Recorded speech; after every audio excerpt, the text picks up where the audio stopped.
శరీర ధర్మం ఏంటి, మీ కర్తవ్యం ఏంటి, మానవ జన్మకి ఎందుకు వచ్చాం, ఇవన్నీ మీకు మీరే అవగాహన చేసుకోవాలిగా. మీ శరీరాన్ని మీరే ఉన్నదాన్ని ఉపయోగించుకుంటారా, లేని దాన్ని ఉపయోగించుకుంటారా అనుభవంలో?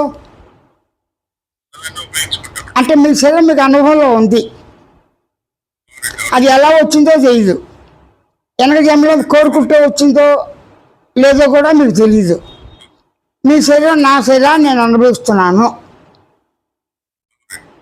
అన్న ఆప్షన్ అందరికీ కామన్. అంటే స్వానుభవంలో మీ దేహం మీకే తెలుస్తుంది.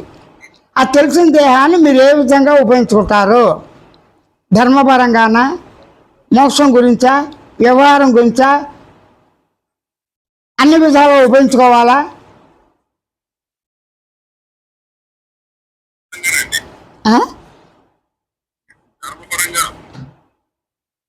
ధర్మపరంగా అంతే కదా. మీరు శరీరం ఇచ్చింది ఎవరు? పైకి మాత్రం అమ్మ నాన్న.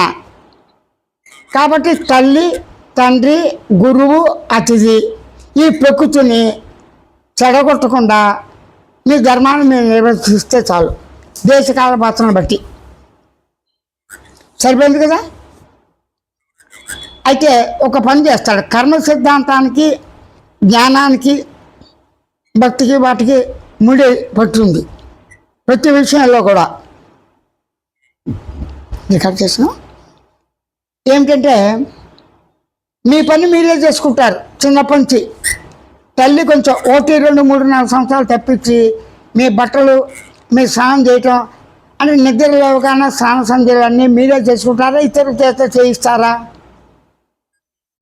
మీరే. అంటే అనారోగ్యం అయిందంటే అది వేరే విషయం. అది అప్పుడు శుచి శుభ్రత కావాలా అక్కర్లేదా? ఎన్ని కోట్ల యుగాలు ఈ మానవుడు తన శరీరాన్ని శుచితో ఉన్న లోపల కంపు పోదు. ప్రతిరోజు చేయాల్సిందే, కనీసం ఒకసారన్నా. వాడు వృత్తిని బట్టి 2 సార్లు 3 సార్లు ఒకసారి కావచ్చు. అది అప్పుడు స్నానం చేయతోనే సరిపోదుగా, పళ్ళు తోముకోవాలిగా. ఇవన్నీ చేయటానికి మీ పని మీరు చేసుకోవడానికి బద్దకిస్తే ఏమవుతుంది? అనారోగ్యం. ఇతరుల మీద ఆధారపడాలి. సరే, అంతవరతో సరే. మీ శరీరం ఎలా తయారైంది? ఆల్రెడీ ఉంది. ఓ సైంటిస్ట్గా, ఓ శాస్త్రజ్ఞుడిగా, ఓ తత్వవేత్తగా ఎలా తయారైంది? సింపుల్గా చెప్పండి, నేను చెప్తా బోధలో. చెప్పండి.